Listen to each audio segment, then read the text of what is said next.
অভি, তুমি যেরকমটা বলছিলে যে ভোটের তাপমাত্রার পারদ যেরকম চচ্চর করে চলছে, কিন্তু এখন কিন্তু দেখো আবারও একটা ভ্যাপসা গরম ফিরেছে এবং বেশ কয়েকটি জায়গায় বিক্ষিপ্ত বৃষ্টিপাত হচ্ছে, কিন্তু তারপরও বৃষ্টি হলেও আর্দ্রতাজনিত অস্বস্তি কমছে না, বরং কমবে না, এমনই ভ্যাপসা গরম আর্দ্রতাজনিত অস্বস্তি বজায় থাকবে। বেশ কিছু জেলাতে তাপমাত্রা আবারও কিছুটা বৃদ্ধি হতে পারে, এমনটি বলছে হাওয়া অফিস।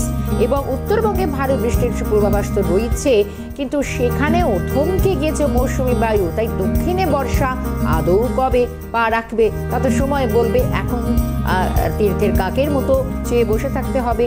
এবং সরাসরি চলো আমি আর অভিক এই মুহূর্তে যাওয়ার চেষ্টা করি, ইন্দ্রনীল রয়েছেন আমাদের সঙ্গে। ইন্দ্রনীল, সুপ্রভাত জানাই এবং একটু জানার চেষ্টা করি মূলত উত্তরে ভারী বৃষ্টির পূর্বাভাস তো রয়েছে, কিন্তু বর্ষা সেখানেও থমকে রয়েছে, কিন্তু দক্ষিণে তবু একটা ভ্যাপসা গরম আর্দ্রতাজনিত অস্বস্তি বজায় রয়েছে। আজ দিনভর আবহাওয়া কেমন থাকবে, বাংলার আবহাওয়া কি থাকবে, কি বলছে হাওয়া? মানে মোটের ওপর স্বস্তির খবর কবে থেকে এবং সেটা দীর্ঘস্থায়ী কবে থেকে?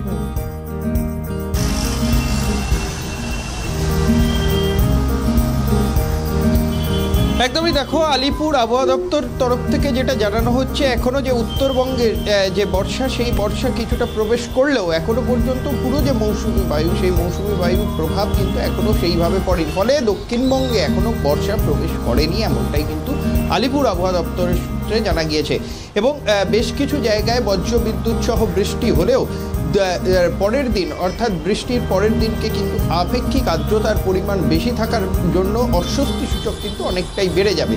এবং কলকাতার যে আপেক্ষিক আর্দ্রতার পরিমাণ যথেষ্ট বেশি থাকার জন্যই এই অর্থাৎ আপেক্ষিক আর্দ্রতা বেশি রয়েছে বলেই কিন্তু এই অস্বস্তি সূচক রয়েছে। এবং শুধু কলকাতা না, কলকাতার আশেপাশের যে জেলাগুলো রয়েছে সেখানেও রয়েছে। এবং বেশ কিছু জায়গায় কিন্তু 40 ডিগ্রির কাছাকাছি হবে, এমনটাই কিন্তু হাওয়া অফিস সূত্রে জানা গিয়েছে। যদিও উত্তরবঙ্গে বৃষ্টিপাত হবে এমনটাই হাওয়া অফিস সূত্রে জানা গিয়েছে, কিন্তু দক্ষিণে বেশ কয়েকটি জায়গায় বিকেলের পর বজ্রবিদ্যুৎ সহ বৃষ্টির সম্ভাবনা থাকলেও সেইভাবে তাপমাত্রার যে হেরফের, সেই তাপমাত্রার হেরফের কিন্তু হবে না। ফলে আর কিছুদিন সময় লাগবে এমনটাই হাওয়া অফিসের তরফ থেকে জানানো হচ্ছে বর্ষা দক্ষিণবঙ্গে প্রবেশ করতে। যদিও এই সপ্তাহের মধ্যে বৃষ্টির সেইভাবে সম্ভাবনা নেই,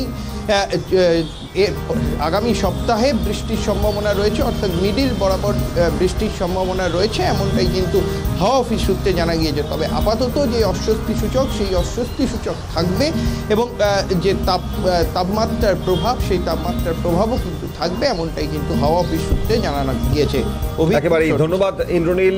পরিস্থিতি কবে আরো অনুকূল হয়, এই অস্বস্তিকর গরম কবে কাটে, বৃষ্টি স্বস্তির বৃষ্টি কবে হয়, তবে অতিবৃষ্টি না হোক, ফসলের ক্ষতি না হোক, সে প্রার্থনাও থাকবে। ধন্যবাদ ইন্দ্রনীলকে।